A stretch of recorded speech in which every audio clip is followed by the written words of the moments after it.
നമസ്കാരം.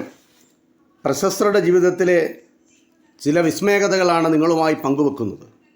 ഇന്ന് കാലം മറക്കാത്ത ആ സംഭവകഥയിൽ പ്രാചീന ഗ്രീസിലെ തത്വചിന്തകനായ ഡയോജനിസിൻ്റെ ജീവിതവുമായി ബന്ധപ്പെട്ട ഒരു കഥയാണ് നിങ്ങളുമായി പങ്കുവെക്കുന്നത്.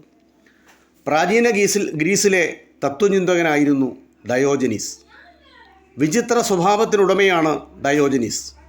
അദ്ദേഹം ഒരു കൂറ്റൻ മൺകലത്തിലാണ് താമസം.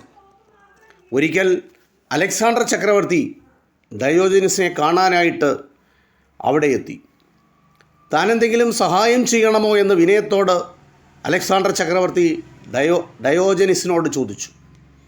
അപ്പോൾ ഡയോജനിസിൻ്റെ മറുപടി ഉടൻ വന്നു. അല്പം നീങ്ങി നിൽക്കൂ, ഞാൻ സ്വസ്ഥമായി വെയിലുകായട്ടെ. ഉടനെ തന്നെ അലക്സാണ്ടർ ചക്രവർത്തി അവിടെ നിന്ന് പോവുകയും ചെയ്തു. ഇത് ഡയോജനിസ് എന്ന തത്വചിന്തകൻ്റെ ജീവിതത്തിലെ ഒരു സംഭവകഥയാണ്. ഈ കഥ ഇത്രമാത്രം.